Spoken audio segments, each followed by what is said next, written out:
தாவேகா விஜய் அரசை துவம்சம் செய்த எச் ராஜா பொறுப்புள்ள சீஃப் மினிஸ்டரா என்ன?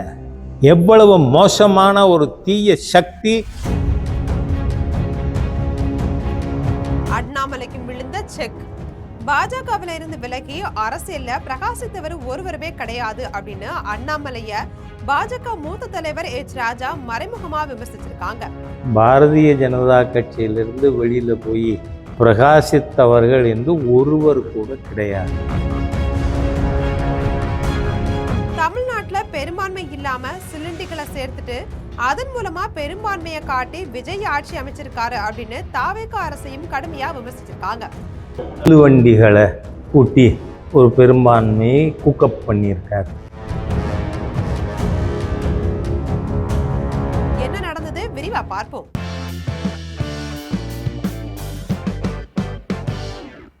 சிவகங்கை மாவட்டம் காரைக்குடியில மூத்த தலைவர் எச் ராஜா செய்தியாளர்களை சந்திச்சு பேசியிருக்காங்க. அப்போ பாஜகன்றது ஒரு சித்தாந்த ரீதியிலான அமைப்பு மற்றும் கட்சி.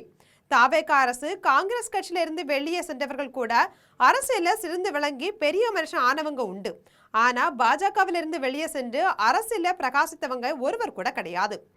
காங்கிரஸ் கட்சியிலிருந்து வெளியேறி பெரிய மனுஷன் ஆனவங்க உண்டு. ஆனால் பாரதிய ஜனதா கட்சியிலிருந்து வெளியில போய் பிரகாசித்தவர்கள் என்று ஒருவர் கூட கிடையாது. அதனால நீங்க கேட்ட நபர் பிஜேபியில இல்ல. அண்ணாமலை தற்போது பாஜகவில் இல்லாததால அவரை பற்றி பேச வேண்டிய தேவை இல்லை. அவர் பாஜக விட்டு வெளியேறியதால கட்சிக்கு எந்த ஒரு பின்னடைவும் கிடையாது. அண்ணாமலை இல்லாத போது கடந்த 2014ஆம் ஆண்டு நடைபெற்ற தேர்தலில் பாஜக கூட்டணி 19% வாக்கு வங்கியை வச்சிருந்தாங்க. ஆனா அண்ணாமலை இருந்தபோது 2024ஆம் ஆண்டு தேர்தலில் பெற்ற வாக்குகளோட சதவீதம் 18 தான். அண்ணாமலை இருந்தபோது 1% வாக்குகள் குறைந்துதான் போயிருக்கு.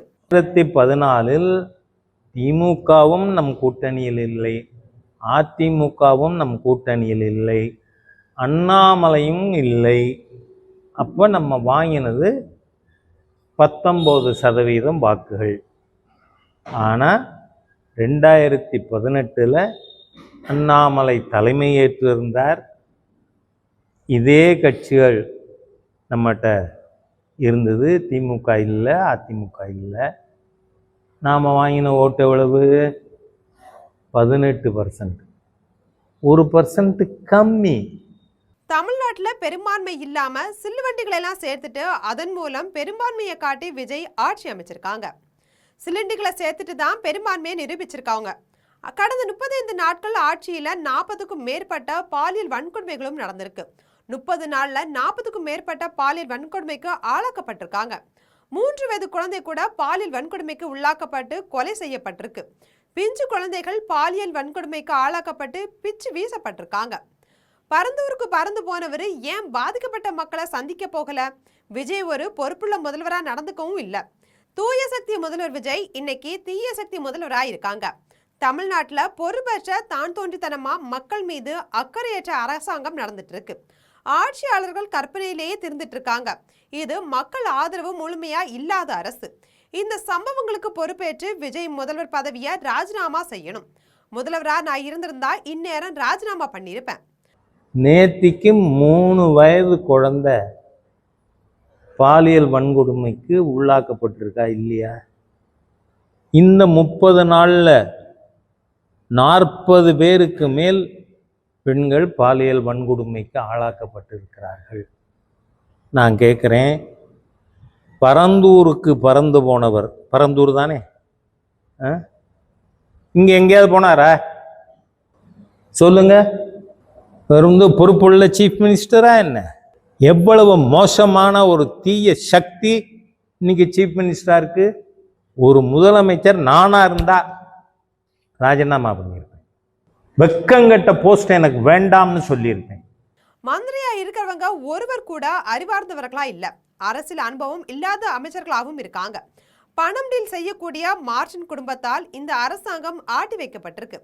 பாலியல் வன்கொடுமையை தட்டி கேட்க ஜோசப் விஜய் அரசுக்கு துப்பில்ல. தமிழ்நாட்டின் துரதிருஷ்டம் இது போன்ற சர்க்கார் அமைந்திருக்கு.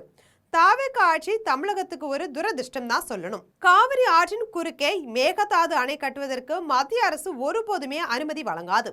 கர்நாடக அரசு கற்பனை செய்துட்டு பேசுவதை நாம ஏன் தடுக்கணும்? திருப்பரங்குன்றத்துல தீபம் ஏற்றணும் அப்படின்ட்டு நீதிமன்றம் மீண்டும் தீர்ப்பளித்து அதை ஏற்ற முடியாதுன்னு அமைச்சர் நிர்மல்குமார் கூறினால் அதன் பின்னர் நான் இதற்கு பதில் சொல்றேன். சிறுபான்மையின மாணவர்கள் மத அடையாளங்கள் இல்லாம பள்ளிக்கு வரணும் அப்படின்னு கூற தமிழ்நாட்டின் பள்ளி கல்வித்துறை அமைச்சருக்கு தைரியம் இருக்குதா அப்படின்லாம் காரசாரமான கேள்வியை எழுப்பியிருக்காங்க. ராஜ்மோகன் யாரும் பொட்டு வச்சுட்டு வரக்கூடாது, பூ வச்சுட்டு வரக்கூடாதுன்னு ஏன் பேசினாரு? நான் அதே இது கேட்குறேன். சிலுவை போட்டுன்னு வரப்படாதுன்னு ராஜ்மோகனுக்கு சொல்றதுக்கு தைரியம் இருக்கா? சொல்லுங்க. ஜோசப் விஜய் என்ன பண்றாரு? இது போன்ற அரசியல் செய்திகளை உடனுக்குடன் தெரிந்து கொள்ள ஜெம் தொலைக்காட்சியுடன் எப்போதும் இணைப்பில் இருங்கள்.